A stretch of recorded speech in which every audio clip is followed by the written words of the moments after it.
welcome to Shaping Shenanigans, the BCBA group chat where data meets drama, behavior meets banter, and every conversation comes with a side of reinforcement. Hi guys, welcome back to Shaping Shenanigans. I'm Katie. I'm Aria. And I'm Janae. And today we're going to be talking about beyond the data, teaching those safety skills that matter.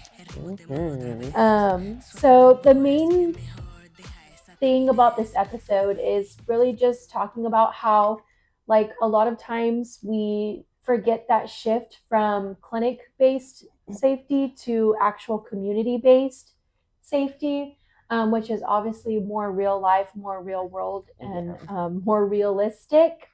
So yeah, let's go ahead and dive in. So when y'all think of safety skills, what's the first one that comes to mind? Safety instructions. Yeah, stop, come here. Mm-hmm. Wait. Yeah. Yeah, I think of those, but then for me, I think of stranger safety, water safety, stuff like that. Now that I have older kids, I think a lot of like internet safety. Oh, yes. Internet and phone. Cyber safety. Yeah. Which that's in the past, 10-15 years that's really gained traction. And it's so scary out there of just the shit that's out there to target kids. Mm-hmm. People are just weird. It's crazy, just the effort that they go through just to get to the kids. Right. And it's it's creepy. It is. Yes. Especially if you think about how creative some people get with their creepiness. It's you got all this energy and all these bright ideas to be disgusting. You can literally turn it and do something and I don't know, make something great or something. Shit, I don't know. But if y'all had to choose, what safety skill do you think is most important but least taught? Most of them. Yeah. If I'm being completely honest. Yeah. I think it depends on the kid, right? Yeah. That's true, I think we don't teach a lot of stranger danger though. We don't. I feel like coming up my generation, stranger danger. I'm neurotypical. Yeah. As far as I know. Yeah. Disclaimer. We were taught a lot of stranger danger as a kid. Yeah. Yeah. I feel like just in general, that's not. It's not a taught. thing anymore. Yeah. I agree. I definitely agree with it. Were y'all taught? I honestly don't even understand what. I feel like I already know what you're about to say. Go. Okay, so when I was growing up back in the many, many years ago, there was one thing, yes, for sure, stranger danger. You don't take candy from strangers. You don't do this. You don't tell them anything about you. Watch out for the white vans. Watch out for the white vans. The white vans. Yes. But there was another one that I learned in preschool, and it just lives rent-free in my head, that if there is an emergency or something going on within your house and you need someone to be alerted, you're supposed to flick the light on and off rapidly for a few times or some shit like that. So yes, only we had this thing called Survival Live House. So fun. They simulate fires in the house and they put you in the house. Oh shit. But yeah, we would flip the light on and off. Yeah, I've never heard of that because I'm if it's during the day. But I mean, you can still see a light. Yeah, you can still see it, but it might not be as bright. But then, what if, because in this day and age, I'm thinking mind your business. Yeah, mind your business. Yeah. That is the society that we live in, and it's especially post-COVID. And it's if somebody's light is flicking on and off, and be oh, I don't know, guess they I'm not thinking they need something. Yeah. I mean, you got to think this was the 90s. Yeah. Early 2000s. Even in Texas, I guess they didn't really teach that. Texas is its own entity. So y'all know me, Texas born and raised. America. But yeah. In Tennessee. I know my education probably wasn't, No. I think you probably had a really great education. Well, you're smart. Look at you now. Right?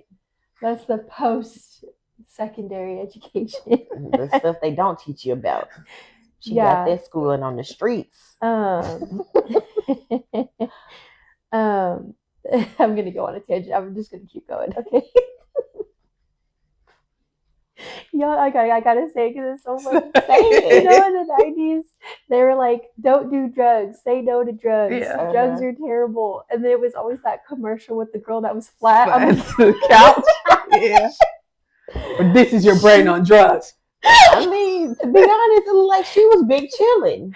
Literally, I wish I could be that chill sometimes. like literally just like melted into the couch, and it's like back when you're a kid, you're like, "Oh my gosh, like I'm gonna melt." But they were talking about cigarettes, though, weren't they? No, they were talking about like hardcore stuff, like drugs. They would just say drugs. I feel like she was smoking weed. Yeah, I mean, think but that's what it looked like. But yeah. I thought that was like a cigarette commercial.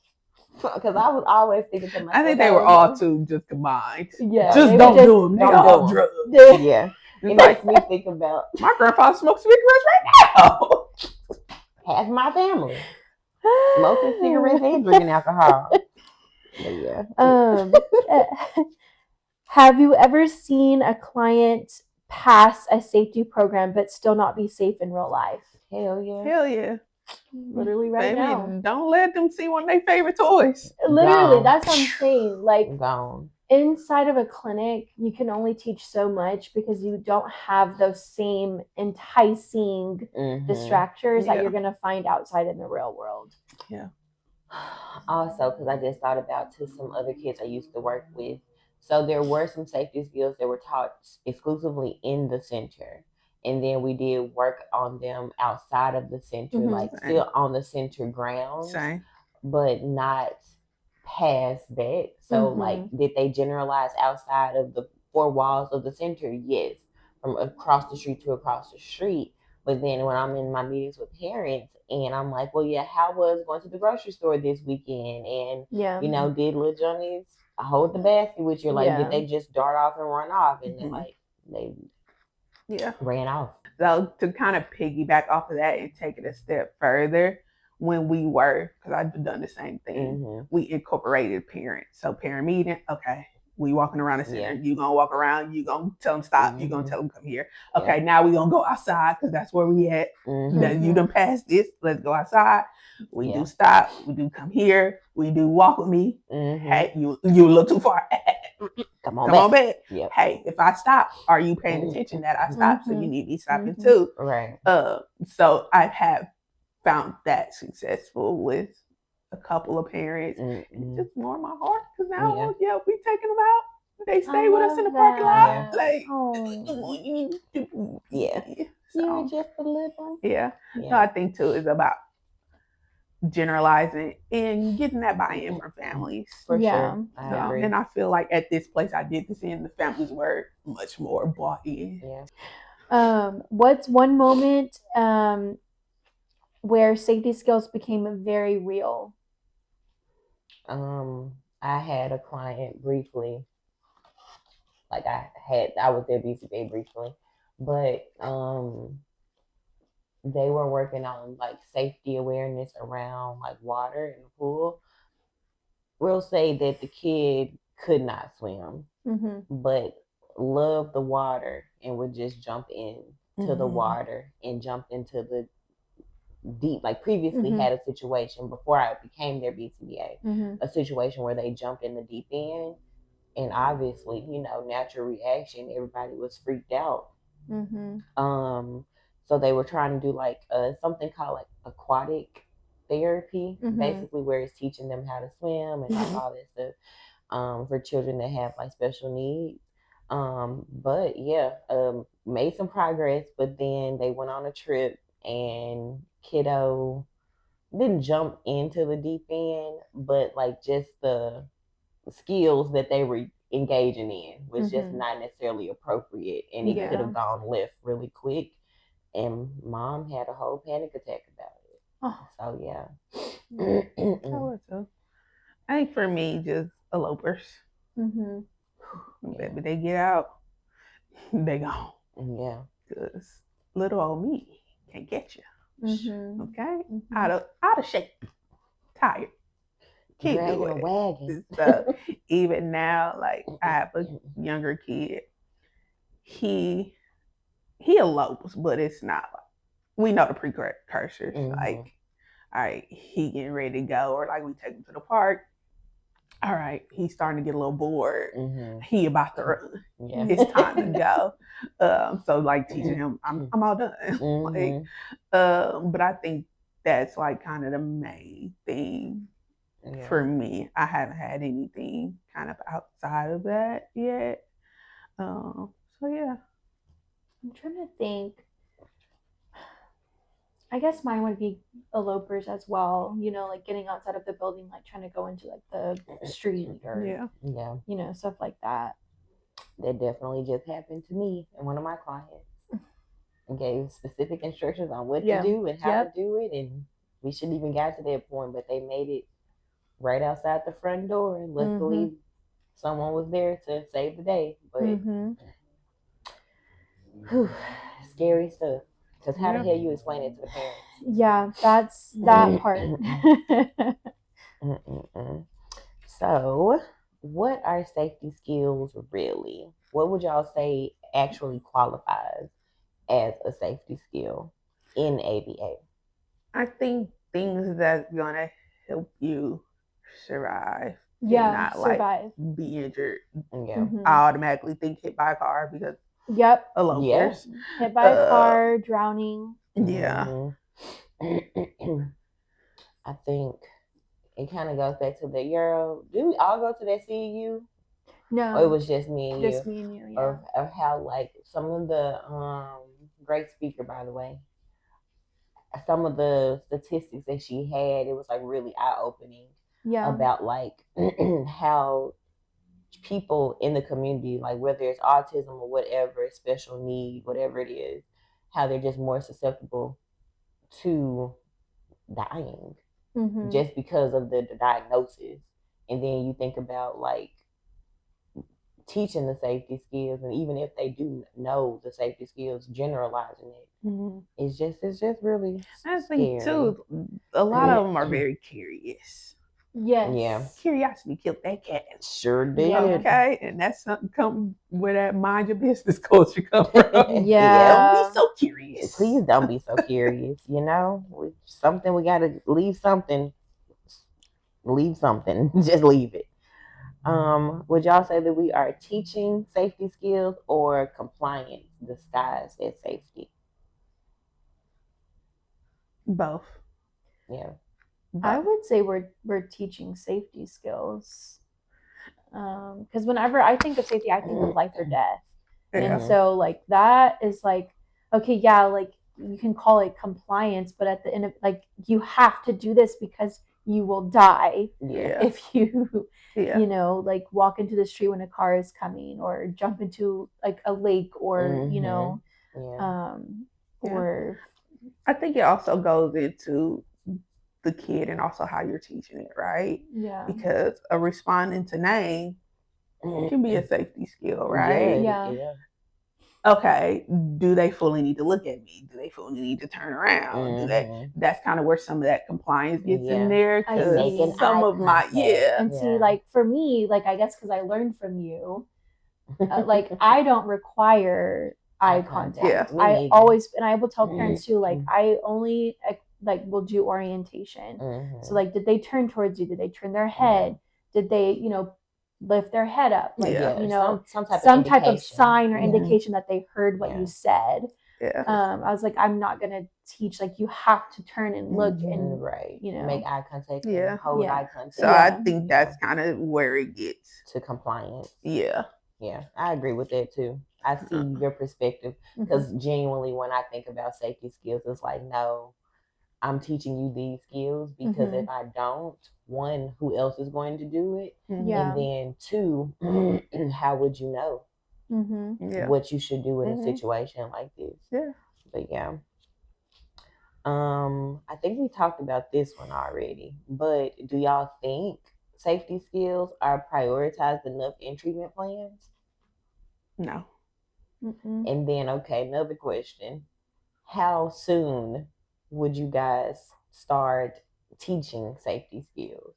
I typically try to teach immediately. It's if I see the kid is, especially if they're like a eloper or family, like they elope, I try to teach them immediately. Now I do have a kid that's in daycare that I haven't taught him any safety skills, but like if we're going somewhere, he like stays with the class. Yeah. He's not really a loper or things like that. So it's like, okay, you kind of already have it. You know, he does like look around for like us or his parents. So it's like depending on the kid and like the behaviors or all right, I ain't teaching now. Like I got a kid who he is a bit of a loper. I got him for somebody else. Y'all didn't work on come here. Y'all didn't work on stop. Yeah. Like, yeah. What are we waiting on? Yeah. To piggyback off of that, I inherited a kid who, baby, every time they put their foot on the ground, they running. Every time. I bullshit you not. Every time that toe hit the ground, is I'm gone. And I'm like, we ain't worked on waiting, walk with me, hold my hand, none of that stuff. Right now we're working on just slowing down the steps that they're taking. And then we're doing it with like an exaggerated walk. It's so cute because he like taking these big old mountain steps. I'm like, whatever you have to do to get that to resonate with you, that's what we're gonna do, and we can shape it to where now you just taking a little stroll. But right now I like to see them big old mountain steps hitting the ground because you're slowing down. But yeah, it's interesting how some people don't think about that type of stuff. Okay, so what are we actually teaching? Let's break it down a little bit, right? So if we're teaching responding to name, what are we actually teaching? Are we teaching them to respond to their name? Is it a bigger picture? So how I usually explain it to parents, I'll be like, yeah, like it's for them to respond to their name. But I also put it into perspective of like, if there is a situation where I need to get your attention because maybe there's a fire or there's an active shooter or there's a tornado, like I need you to, if I call your name, like I need you to orient towards me or show that you're listening so I can give you those instructions. Like we need to go here now. But if you can't even respond to your name, I'm having to run to you, grab you, then go. And it's like that's valuable time that we're wasting, and we're done. You know, so it's like no, like let's go. You know, I agree. What about stop? Like what are we teaching? Yeah, what are we teaching?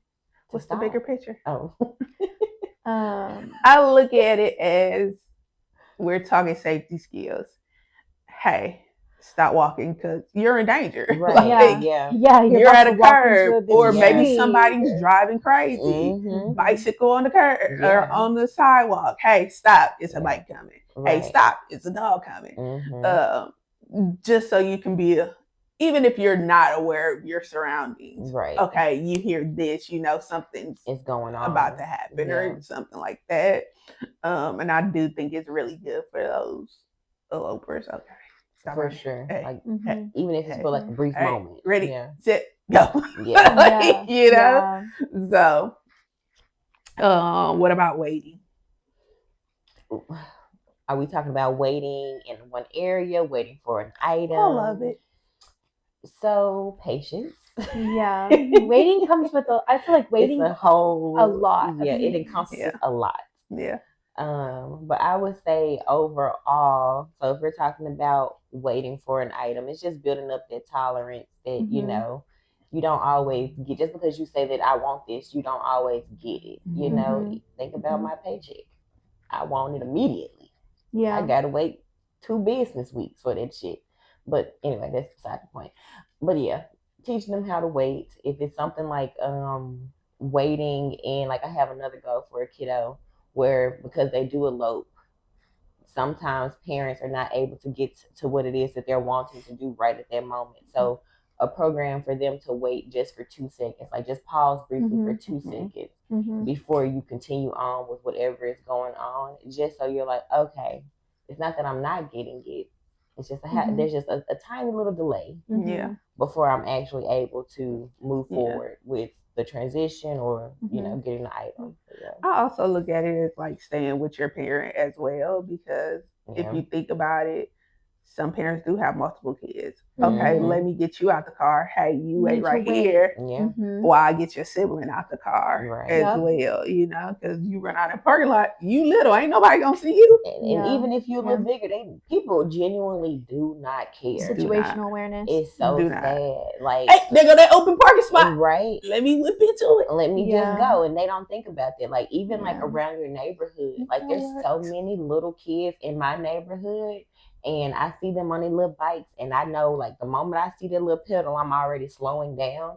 I've seen countless people just zoom by, and I'm like, you asshole. Yeah. It's a child. Even adults, because I was in the Costco parking lot. Y'all know I like to back my thing in. Okay? Yes, you do. You see me coming. Yeah. I'm literally blocking traffic. Yeah. Finna go back. Why are you still walking? Dumb. You is grown. Dumb. Now, if I hit you, bloop, bloop, I'm wrong. Okay. Yeah, you are. That's why I don't go to Costco. No, I'm just kidding. Yikes. I know you got a Costco card. I do, but it's always so packed in Costco. Yeah, it is. The gas station over there. I go early. Get my little 6 cents off. Yeah. You gotta go at 6 a.m. I do be there at 7. Oh, okay. I'm about to say, you gotta go there early. Because I've driven by the parking lot.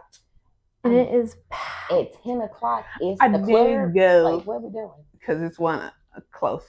I did go at like 11 or something last week. Like, okay, it ain't that bad.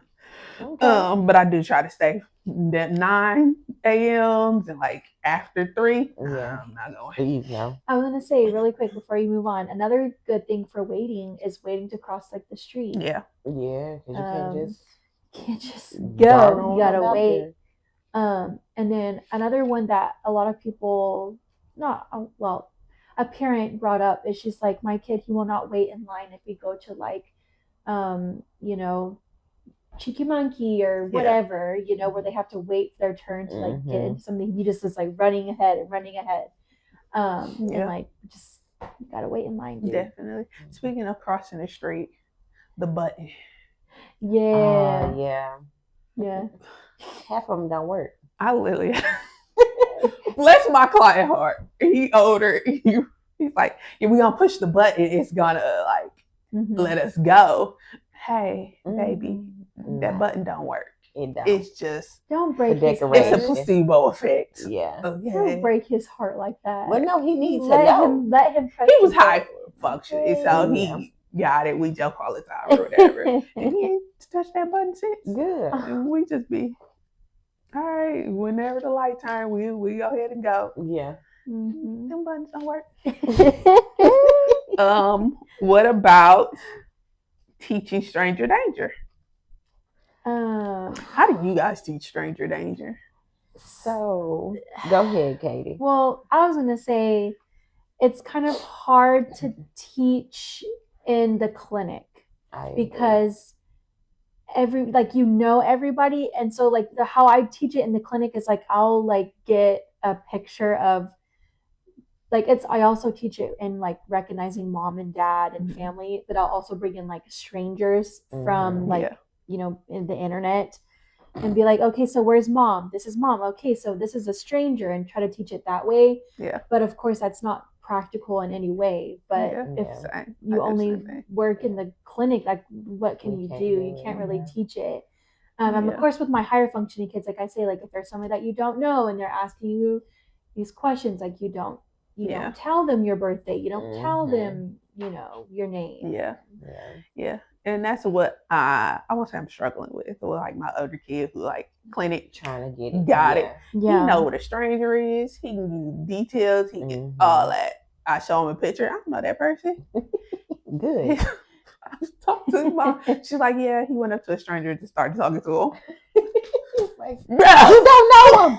Yeah. Right. But like that's the thing. Like you learn it, you know it. But it doesn't out the window.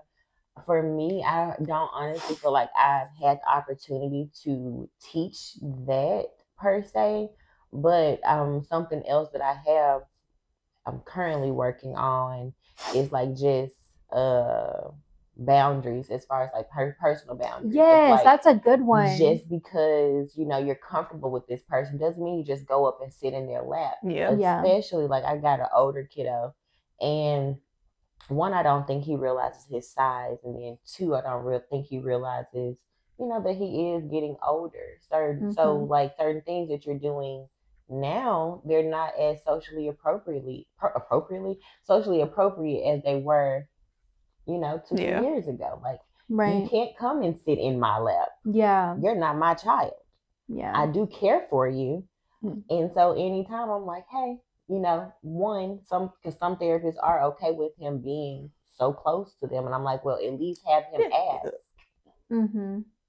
is it okay for me to be this close? And if they say yes, cool, but still. But when it comes to that too, we still need to have people practice telling him no. Exactly. Because I feel like that's a whole nother thing too, of like, they'll just say, oh yeah, it's fine. Yeah, it's fine. But then when somebody does say no, it's a problem. No, me. Yeah. And I love this kid. So, don't get me wrong. I love all my kids, but he's very, very much a fun time. You know, I'm going to say no. And because I told him, he's like, literally, I have my laptop right here. He just scooted my laptop out the way. And excuse me, pardon me, I'm just sitting right here. And he just tried to sit on down. I said, oh, wait a second. I said, what can we say? Can I sit here? No. You can sit right here, though. And he's like, okay. I mean, and don't have any issues with it. But I've also said that with him of like, sometimes I am going to tell you no. And sometimes I am going to say yes. But the complete lap sitting, you're too damn big and too damn old. You heavy too. So I think too that goes into like our deeper understanding and the bigger picture of things, right? Because even with my kids, no, we're not doing that. Or if they're in like behavior, it is so funny because one of my kids was in behaviors over Jenga the other day because he had to clean it up. I heard something else, but okay. One of my kids were in behavior over Jenga the other day. So like his tech is having such a hard time, and I just come in and I'm like, "Hey, we're all done." Yeah, and I redirect him. He goes sit down. He's still upset, right? But like he goes sit down. He not. She's like, yeah, he's like was aggressive a little bit. He's crazy. I ain't never seen this kid be aggressive. Okay, I've never seen this kid be aggressive. Is this person? No. Oh, okay. Now, could he be? Yes, I can completely see it. Yeah. I just have never seen it, but that's also because my standard of things, I'm not finna, oh, it's okay. No, it's no. Not. Get your ass This up. ain't what we doing. Yeah. So I think that's just funny, off topic, but I think that's funny. Elopement prevention. I will say, I did this really cool thing. Eloper, he's a runner, he's a track star. Okay. We scheduled breaks for him to just walk around the center. He can go explore, whatever. He can go in any room he wants to, as long as he's not being a big disservice. Yeah. And then we got it to where he was asking to, like, all right, I want to go walk. Oh, Cool. Yeah. And then we entered stop.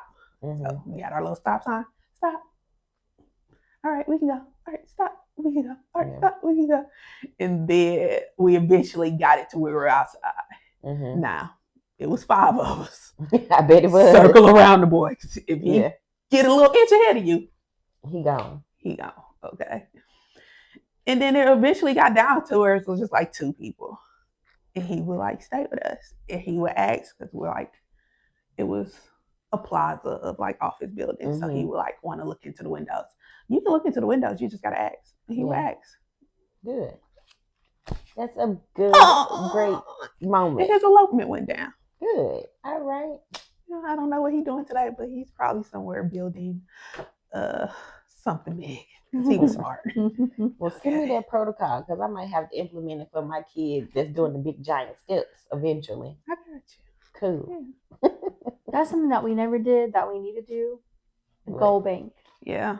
We started it and we broke it up so everybody could write stuff. Yeah. I don't think we just ever did it. Also the materials. Yeah. And we still gotta get. But I've been buying a lot of teachers paying teachers right now. Me too. And I've been doing a lot more boom card stuff. I I forgot about boom cards. It's because of my daycare kids. I'm like, ain't no point y'all carrying this stuff around. That's too much. So, safety around water. You guys have experience with that. I do not. I got very minor experience. Well, I don't have experience around water. I just think another thing is that this safety skills are exactly why we need to have community outings. Exactly why. Because you cannot teach everything in a clinic. I can refer parents, hey, take your kid to swim lessons, teach your kid this, teach your kid that, and I can give them the skills, but then I cannot go there and show and like model and do all these things.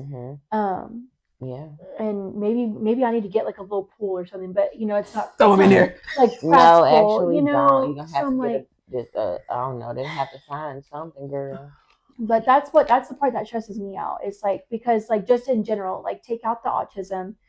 Drowning is like one of the number one causes of death of kids. Right. Because they see water and they think, ooh, this is fun. Yeah. I see water. I say, oh, I can't swim. Every damn time. You're an adult. I was like that as a kid. I knew it only took me one time. If it ain't the sprinklers. To mosey my little ass away from the little 2-3 feet.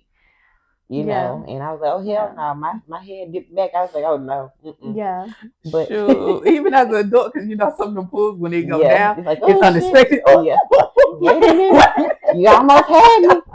You almost had me, girl. Yeah. I was hyperventilating some more shit. Yeah. But I will say I did make a program for the kids that I had them for a very short amount of time. I'm not gonna say made a program, but there was a program for identifying like safe and dangerous scenarios. So I was like, well, mom said that there is the whole pool situation, so let's throw in some pool, scenarios and match the program out.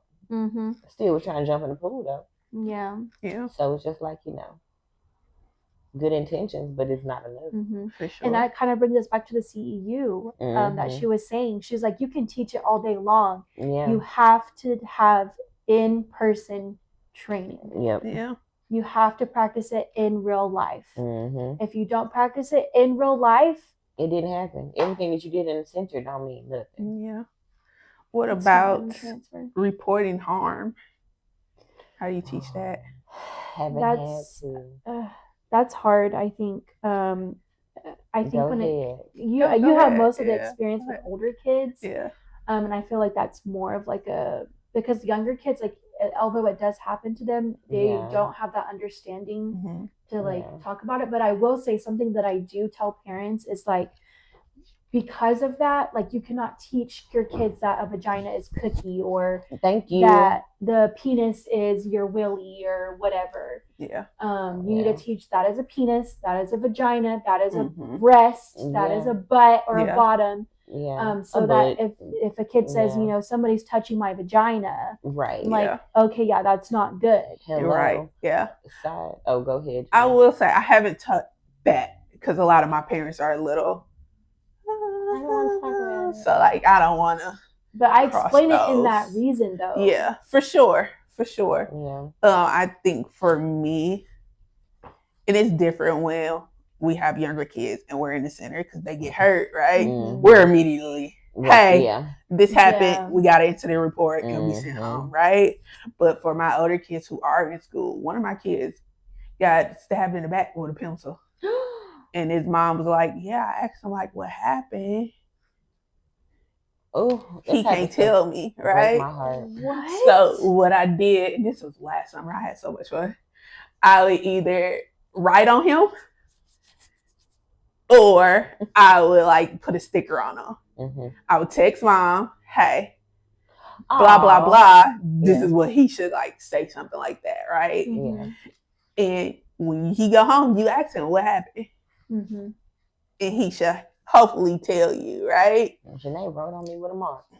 I got right.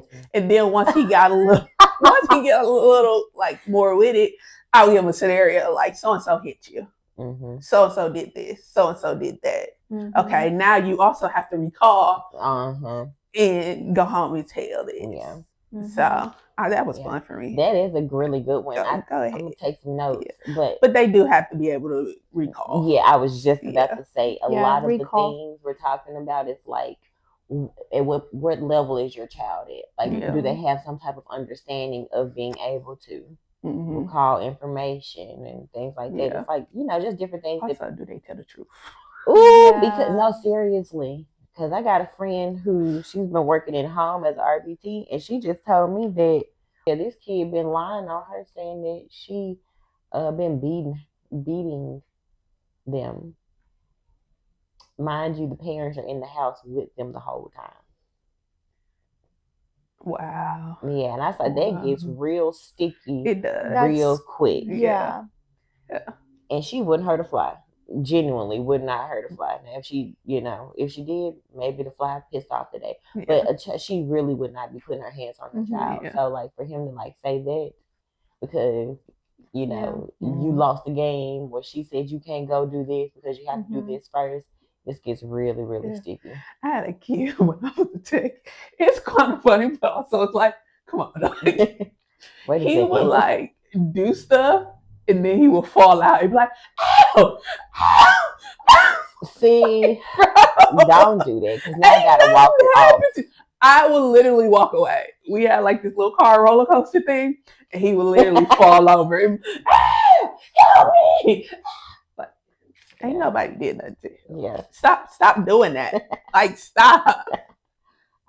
Lord. Granted, we had cameras. Yeah. But it's just like, stop. Thank God for the cameras. Yeah.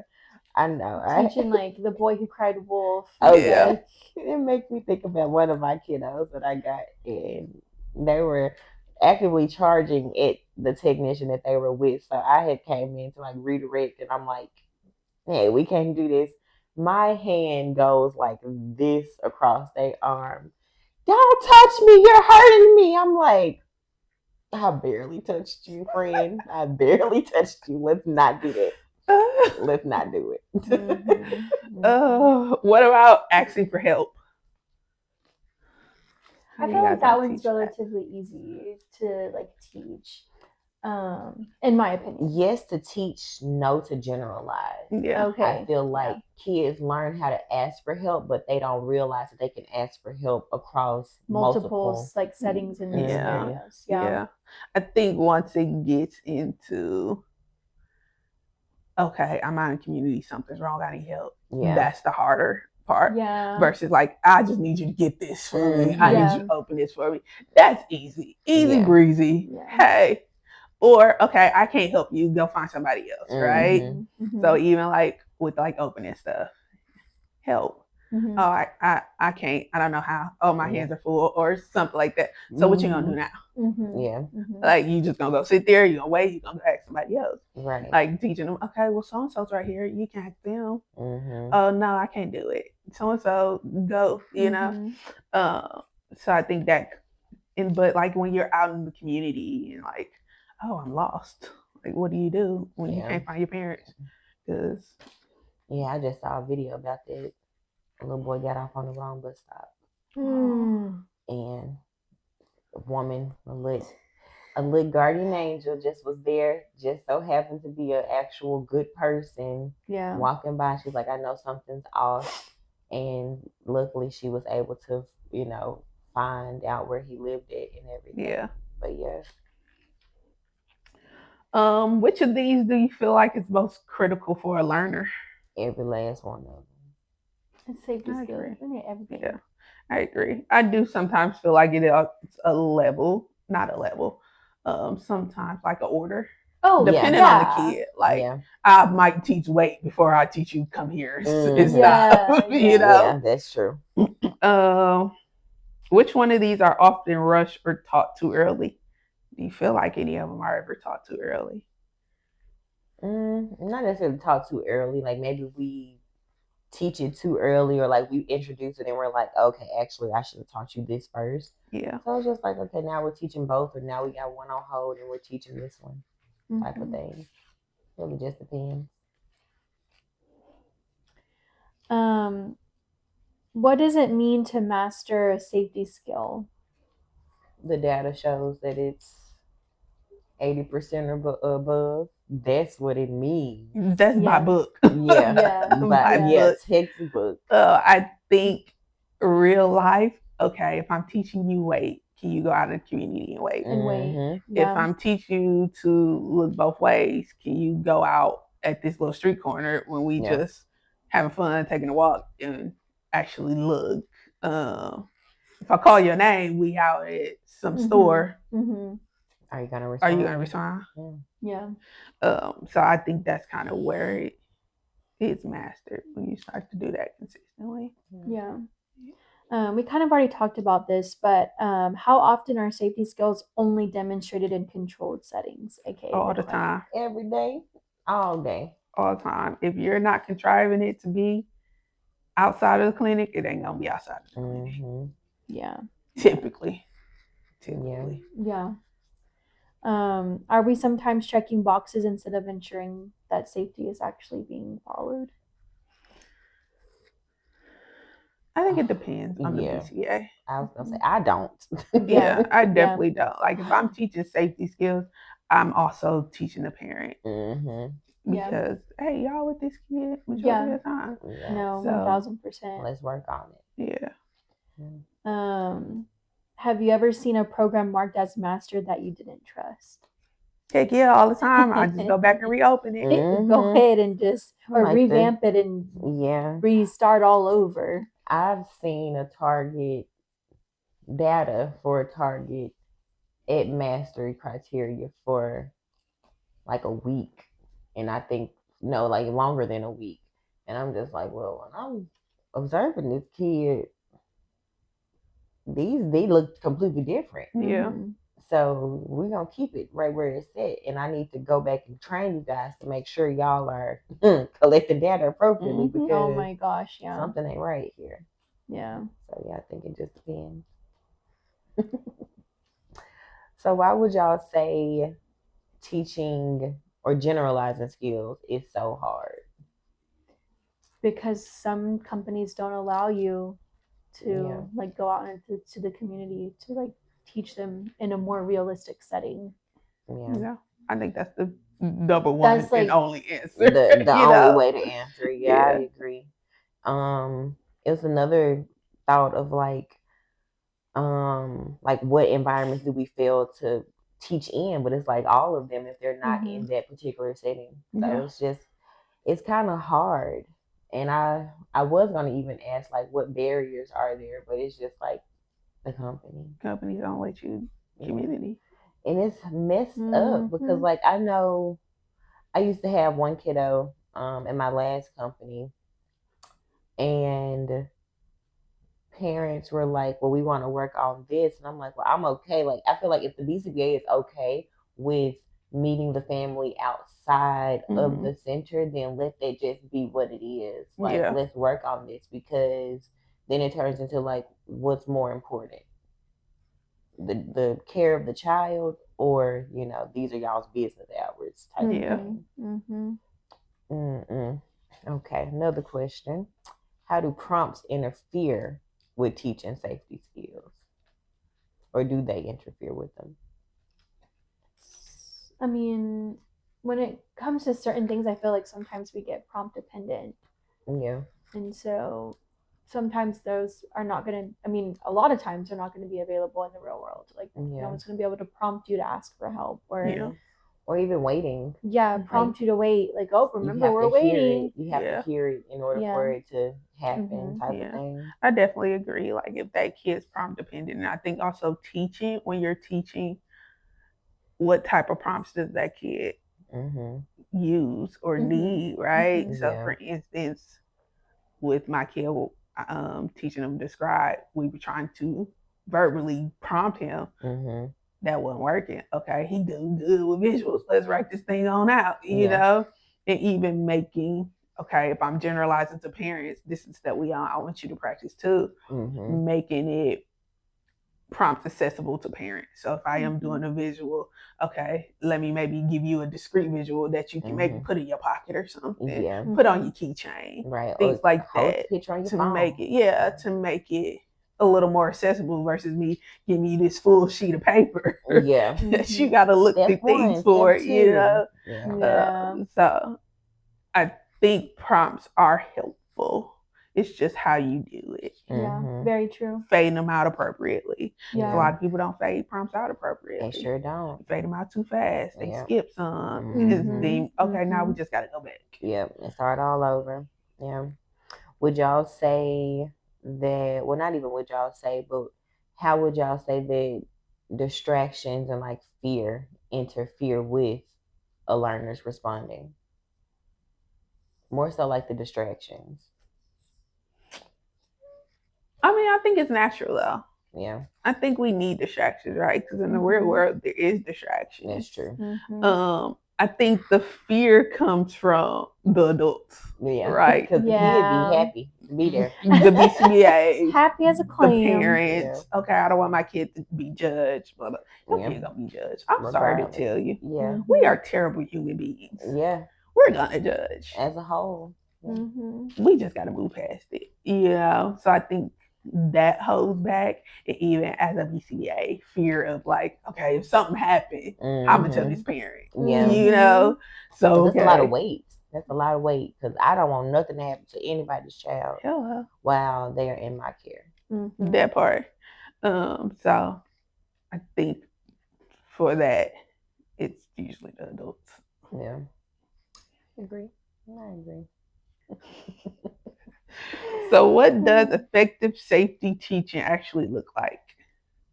I think, like we said, doing it in the damn generalized, community. Generalizing it across settings, across people, across events, and everything. How do you do that? Like we said, it's hard when you're in clinic, but like, okay, we got to get past that. Yeah, I think it comes from like that buy-in from parents, and like I have one family that I'm working with. Baby, they be in there taking notes and everything. And so I'm like, okay, well, I'm gonna make you guys a visual, and then I just know because they do have like, you know, grandparents that actively are with the child all the time too. So I'm like, okay, well, there's a copy for you, there's a copy for grandma, granddad, and I'm here. Well, not here, you know, with y'all, but I'm here for you guys. Yeah. Send me a little chat and I got you. Like walk you through it as much as possible. I think even I've gotten into a lot more video modeling, even if it's not with the kid, with my supervisor or something like that. Only because I don't get a lot of buy-in from parents at this new company because we're all over the place. So it's like, okay, I want you to be able to also see, like, I'm used to showing programs. I don't really show a lot of programs anymore to parents. Not because I don't want to, it's just they're busy, they're working full-time jobs, blah, blah, blah. So, okay, I know at the end of the night, you probably going to be on that TikTok. Here's a video. Watch this video. You know, this is what your kid is actually doing. So I think that also helps too. Yeah. What role does practicing in natural environments play? Well, it teaches real life scenarios. Yeah, I think that kind of like with real life distractions. Yeah, with real life fears. All the things, right? Real life danger. How do you safely introduce safety skills that may like risk the safety of the child? I think you have to really unfortunately, we are human. We're not going to get everything right. But I feel like as long as you're planning or like making the program or protocol with those things in mind, at least you will say, let's say, for instance, there's 5 things that could happen if this don't go right. And you only plan for 3. That's not horrible, but it could be better. Yeah. But at least we're trying to at least get to, we plan for 4 of them and we don't even realize that this 5th one is a thing until we're, you know. You gotta be quick on your toes. Yeah, I agree. And even like one of my kids, he has a park in his apartment complex. It's like he can go, but 2 people need to be with him. Yeah. So either mom and tech, or if I'm there, me and the tech, right? you take this side, I take this side. So being or that kid we taught to walk around the building. Originally it was 5 of us. Yeah. And then we were able to bump it down because I know he's gonna run. I know he's fast. Yeah. So we need to make sure we're ahead of him before he get ahead of us.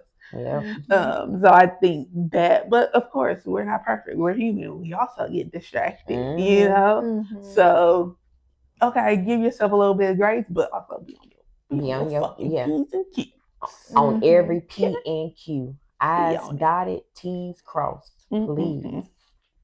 As much as possible. So kind of diving more into like the parents and like the buy-in of parents and stuff like that. What should parents know about safety skill programs? That they should be practicing it. Yeah, that's exactly what I'm saying. Yeah. Asking questions. Y'all got to do this shit. You got to. Okay. They can be safe with us. Yeah. Running all over the place with you. Yeah. Yeah. And then also being comfortable with, one, I always suggest, especially for like my super early learners, practice it at home, in the backyard, wherever, practice it in those areas first, because by the time you get to the, at the grocery store, at the mall, at the amusement park, one, it's going to be scary regardless, but at least you've had some type of practice to know, like, okay, if this happens, then I'm going to do this type of thing. Yeah. And the kid also has the instruction in that contrived environment, so I know you have it. I know you have the basics of it. Yeah. Are you generalizing it? Probably not. Maybe not, but I know you do have the skill. Yeah. So you already answered. How can parents practice safety skills at home and into the community? Yeah. Backyard. Start small. Backyard, right in front of your house, down your street. And then put a back street, because I just get fearful. No, that's what I'm saying. Both parents need to go. That's this two of y'all. Both of them. Parent call one of your little friends up. Hey, hey girl, we can go take a little hot girl walk with our baby. Come on. You stay in the back, I stay in the front. Yep. Yeah. And just set those, realistic expectations. Yeah. And then just a key reminder that if your child can only do a skill with their therapist or only in the clinic, it's not like a mastered learned safety skill. Nope, I definitely agree with all of that. Okay, so I know we've been talking about stuff that's a little bit more serious. So let's do something a little bit more light. What is a safety skill you guys wish that everyone that just automatically had? I think stopping. I was gonna say stop or wait with me. Yeah. Like wait. Yeah, I agree. I was gonna say all for of sure. I'm okay with you not automatically responding to your name, only because depending on your age, I'm gonna be right with you, right? So there's other ways I can get your attention if I need you. Hey, I'm talking to you. Also, sometimes I have a kid that I will ask him a question, and he just so focused. But he'll answer the question, and it's like, oh, okay. So you heard me. Yeah. I couldn't tell you heard me or you were listening, but you were. But you were doing it. So I think for me, stop for sure. Yeah. Would y'all say that there was a safety skill program that you all were working on that took way longer than expected? Yeah. Safety instructions. Wait, stop. Every one of them. Oh, I would say probably come here. Like, hey, come here. All right. Yeah. Squirrel. Like literally, yeah. Everything. Yeah. Probably come here. Okay. What is a prompt you wish you could eliminate forever? Oof. I don't have one. I feel like we need them all sometimes. Yeah, honestly. I will say I don't do modeling as much. Me neither. It gets a little tricky. That's true. Yeah, I don't do modeling as much. I have. Like if I do, I'll do it more with like play skills. Yeah. Okay, yeah. Than like That's anything else. Yeah. Okay. I'm definitely not gonna model a safety skill. I don't think I'm gonna have to get some of them good prompts. Yeah. Some of them partials. Partials. Okay. Because we need Partial to know this. Wait a second. Hold up. Oh. Friend, come on over now. Come on over where you're supposed to be. Okay, what about this? I guess this one might apply a little bit more to you, Janae, because I know me and Katie aren't really in the community that much. But what is the most chaotic community generalization moment you've ever had? Let me tell you. Spring break. Oh, no. 2026. Oh, this was a couple Legoland. Oh no. First of all, I've never been to Legoland. This was my first time going. Really? I didn't realize how small it was. Oh. I'm about to say you're a Lego connoisseur. Oh. That small. Damn. Kids everywhere. Uh-huh. Okay. My kids didn't look. Didn't wait. Didn't try to stay with us. You ain't taught them none of it. My oldest kid, and this is where I was like, he just needs to be out in the community. Yeah. He knows how to wait. He knows all that stuff. Baby, when I tell you that boy that asked me, we all went to go have lunch. Food court. Go have lunch. Are you done yet? Can we go back? Are we going back? We're going back. Yeah. We just need to eat. Like, we got our ticket. We can go back. Like, it's fine. Are you done? Oh, you're taking too long. Let me chew real fast. In a minute, we're going home. We're leaving. Yeah. Okay. Wrap it up. When I tell you everything out the window, chaotic, everybody overstimulated, kids overstimulated, takes overstimulated. I'm overstimulated. We have to go. We just have to go. It got to the point where I think I left. Well, I didn't leave. I gave them the option. Hey, do you want to stay or do you want to go? A group of us is leaving. They can't do this no more. One of my kids, my tech called me. It was like, yeah, we just went for a walk because we didn't want to sit there no more. Yep, she's at the entrance door having a complete meltdown. The tech? No, the kid. The kid. Oh, I about to say, if that tech, you ain't never coming out again. Never. Having a complete meltdown on the floor, kicking, screaming. And your other kid is over here too. He's having a little meltdown, not as bad. Yeah, I think we should go. Yeah, wrap it up. We're going. I'm coming. I'll go with you. So y'all can stay. Y'all want to stay because we all got separate Ubers or whatever. We're chaotic. I say, yeah, never again. Did I take them out again? Yes, we went out like 2 days later. Yeah. But in that moment, y'all ain't going nowhere. Y'all on punishment. Punishment. Every one of y'all. Okay. Ooh, yeah, chaotic. Chaotic. And was it hot outside? No, it wasn't that hot. Well, at least I said, because out here it get hot as I don't know what. So, but you know what should have been my signal that this is gonna be crazy. We were walking in, and this lady, her son was walking out. He was walking out just being himself. Oh, we didn't know. Yeah. Okay. I said, yeah, that should have been my sign right there. It was gonna be chaotic. Okay. Yeah. I can imagine it's probably like just really overstimulating in general. It's loud. There's so many different colors going on. Just different people, different scents. Thinking about how all that. We ain't never going back to Legoland. Okay. Well, I mean, it don't seem like it was much to look at. It was. That's probably why they was like, it was, man. Having a moment. And they had their little ride. They got on, all the kids got on the ride with their tech.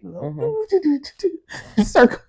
They had a good time. Yeah, that's good. It was chaotic, but it wasn't like never chaotic. She said never again. Yeah. Oh, that's hilarious. All right, guys. Well, we want to let you know safety skills are not about perfect data. They're about real life independence. Can they do it in the real world? Can they do it at the grocery store? Yep. Can they do it at the park? We want to make sure we are getting those skills. So thanks for watching. Like, share, subscribe, tell a friend to tell a friend. Thanks. Bye. Bye. Can escape it. Baby, don't fight it, embrace it. De la cabeza a los pies, el ritmo te mueve otra vez. Suelta por así es mejor. Deja esa timidez. Don't fight it, just